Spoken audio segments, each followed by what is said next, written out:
Ahhh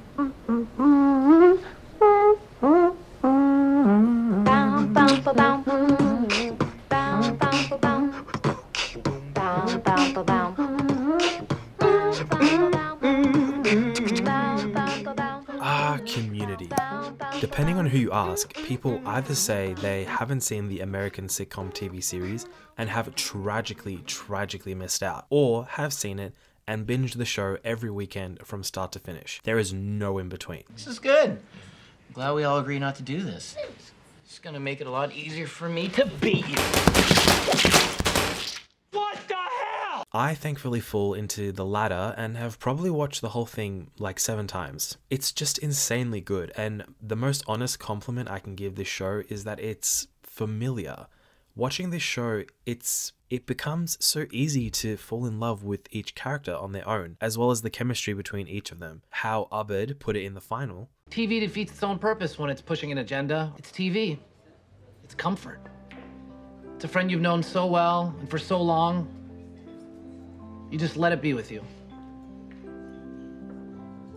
And it needs to be okay for it to have a bad day. As you watch the show, it really becomes a dear friend. It's so intimate and fun that the exposure is just perfectly familiar and makes you feel like you have a whole new group of friends. So before anything else happens, please, I really recommend that you try and watch this show before listening to me analyze it. Now, today's video is not about the whole show or each character, but rather my favorite character, Britta Perry. But you know what I do? Before I talk, I ask myself, what am I about to say, and how might it affect each person listening? I'm really glad you said that, Britta. The idea that you compulsively filter yourself makes your like a flavor kind of a flavor. They ask you how you are, you just have to say that you're fine when you're not really. Disclaimer, I like character analysis because I believe we can learn things from studying the characters we love and hate from the shows we hate and love. I think really all characters are spectacles that apply to the real world if you just look at them long enough. On the subject of Britta Perry, today I will be examining her personality, why she was the most unliked character in the show, and why her character arc was a refreshing commentary on the value of failing. Knock, knock. Is that you, Death? It's Britta. Oh.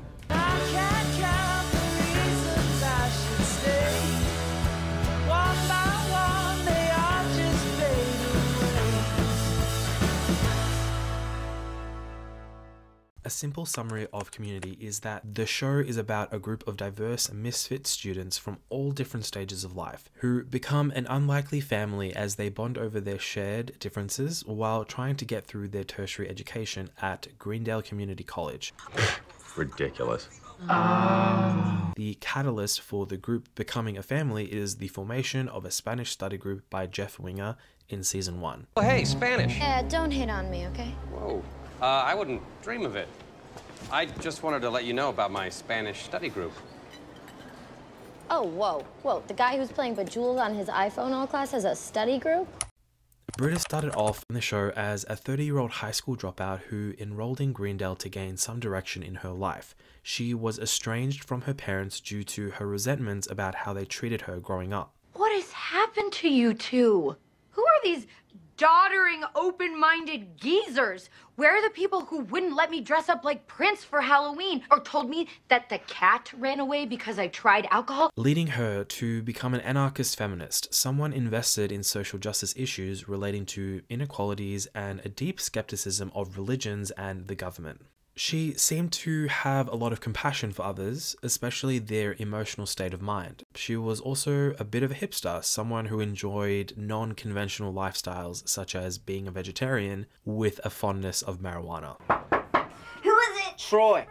I was, smoking a cigarette. I know what you were doing. Now, I didn't immediately fall in love with Britta actually. At first, she was kind of just the blonde girl of the show, with lots of episodes dedicated to the sexual tension between her and the protagonist, Jeff Winger. Jeff and I do not have sexual tension. We just argue all the time. Oh, just like Sam and Diane. I hated Sam and Diane. She was written as the so-called trophy, that Jeff would eventually be worthy of her if he softened up and made more efforts to be less shallow and selfish. Meaning, she was sort of just the obligatory hot girl with a heart. that could change the male protagonist and his self-absorbed ways. Plenty of sitcoms have that. It's sort of cliche, and as fine as that is, how they decided to evolve her beyond that was absolutely golden. In season 1, she seemed quite level-headed in the way she conducted herself. When she talked about her beliefs and interests, basically she seemed quite intelligent, assertive, yet not too preachy about her social and political interests. And actually she was kind of basic, maybe even boring, with not much behind the damaged blonde with the moral compass archetype. Oh, how quickly that changed. Oh! 13. Oh, great. So much for bagels. So much for what? The bagels. You dropped them on the floor. They're called bagels. If that really is your excuse, I will plan your wedding for you. Why is there a banana in your DVD cabinet? Read the banana, Britta. You are a lying junkie. You're the worst. And for the record, I never thought you were cool. I only thought you were a lesbian. You're the worst. Oh, she is the worst. Terrible. I can't believe it. Name one movie. It's an unrelated. Britta's the worst. You're the worst. Okay, she is just saying that to fit in. Lock me up. Just give me a reason. I'll give you a reason.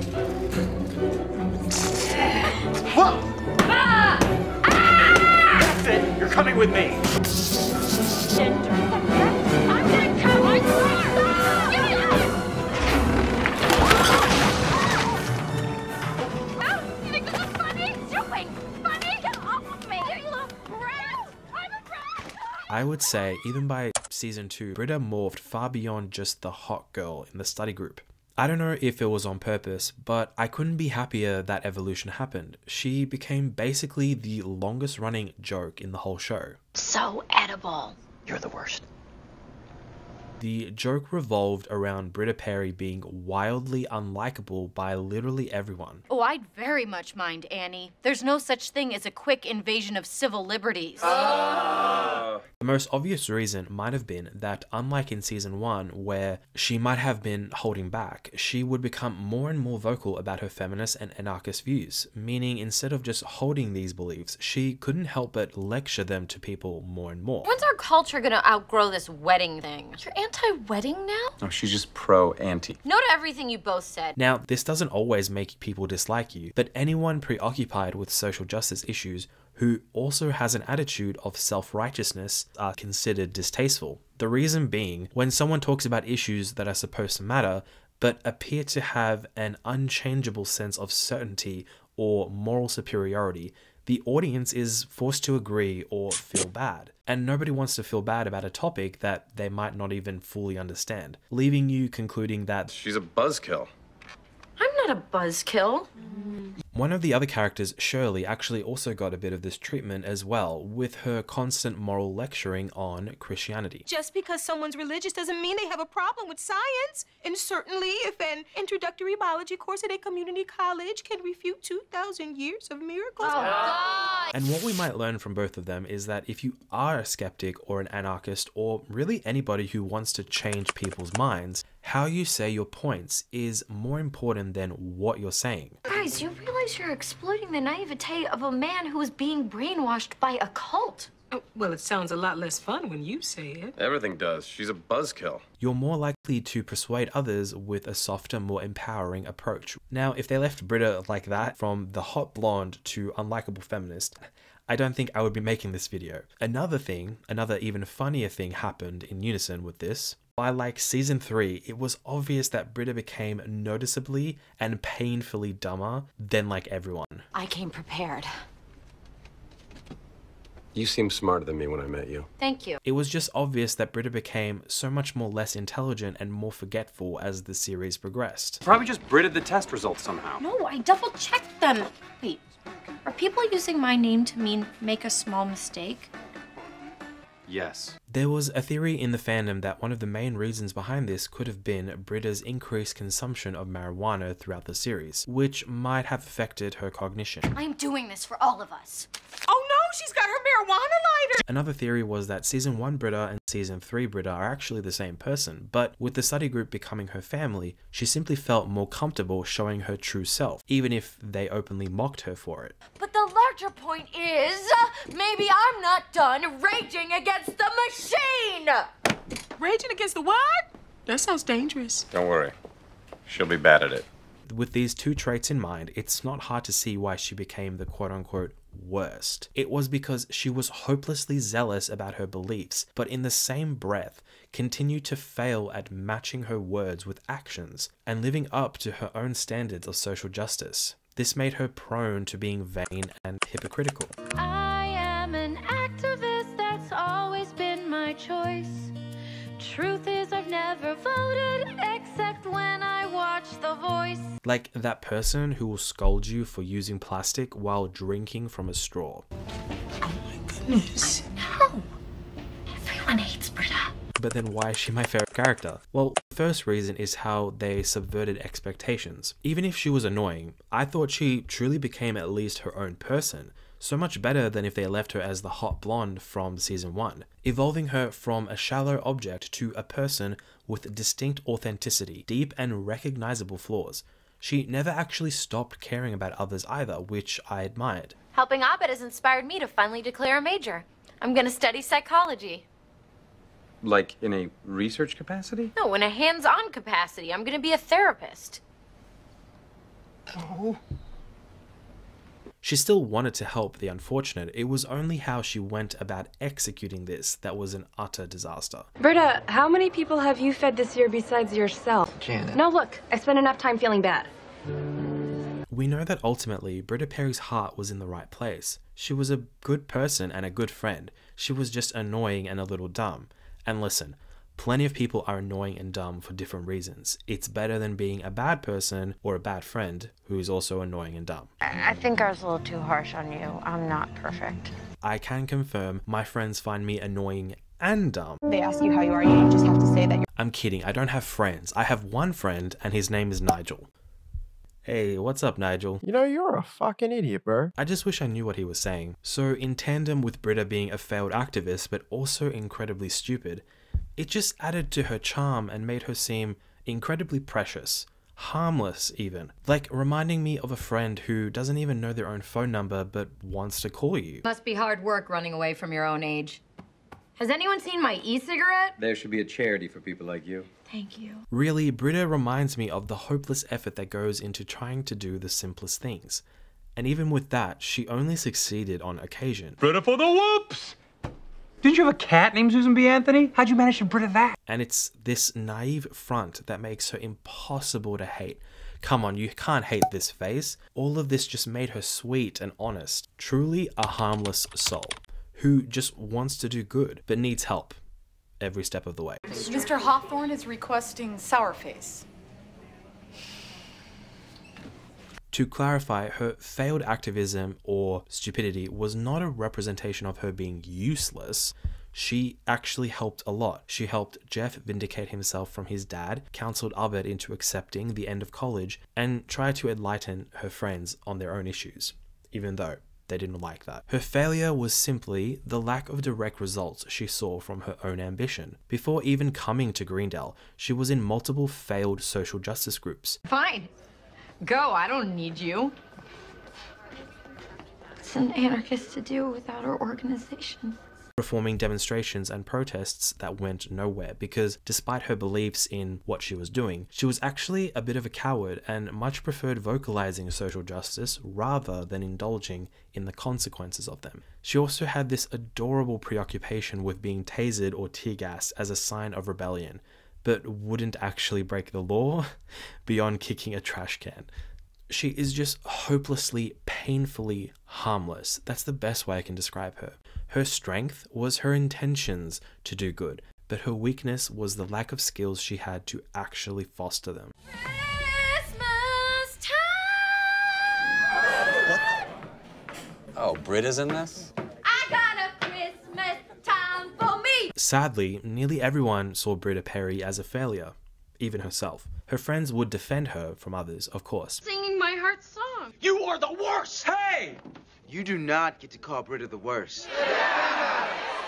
Now, my hot take, and the big part about her character I think was actually missed, by the fandom. What made Britta Perry truly shine through as my favorite character had to do with how I believe her character represented the value of failure. I think it was misunderstood that Britta was somehow a true screw up even by the end of the show, but you would only think that if you believe that failing is failure. Someone who dropped out of high school, attended college twice, only to end up as a bartender should be embarrassing, no? And on the surface, it's easy to see why you would think that, but that's not what I see.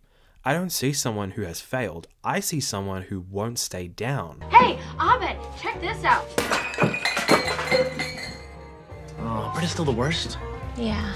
Why this insult was often used on Britta, I don't think it was just because people found her as preachy and irritating. I think literally everyone from Annie to Dean Pelton was actually resentful of Britta, jealous of her for never giving up or breaking. When you think about it, her lack of material and personal success should have been this massive contributor of breaking her spirit, maybe forcing her to give up. Nobody really believed in her, and yet still, she never did for 6 seasons, when the others call her the worst. I think they are actually calling out her relentless ability to make do with her lack of perceivable achievements. And the reason the others resented her for this was because Britta defied their own perceived limitations of coming back from greater failure. Basically, the others were upset. The others are afraid that they would not be able to cope nearly as well as Britta, that it should have been easy for Britta to give up, because they think if they were her,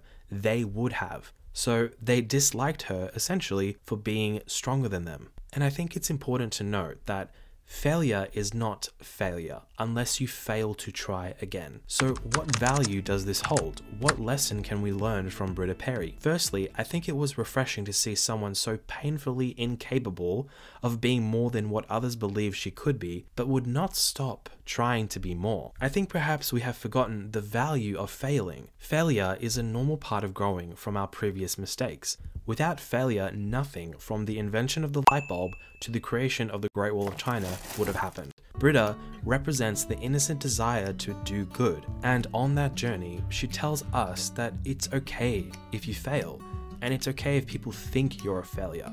All that matters is that you get up when you do. Even with her lackluster intelligence and a history of empty activism, Britta Perry was unequivocally not a failure, because she never gave up playing the game and continuing her story. So what if she became a bartender? I think she was happy with that. And in the end, what is a greater symbol of success than being happy?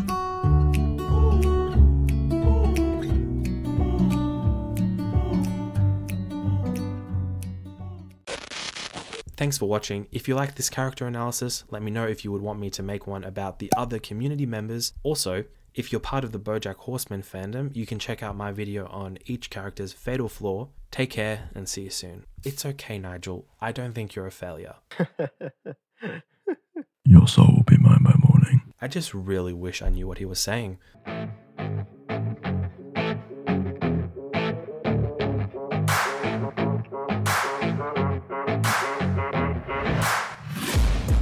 Taking shots at the enemy. I'm gonna make it to the top, leave a legacy.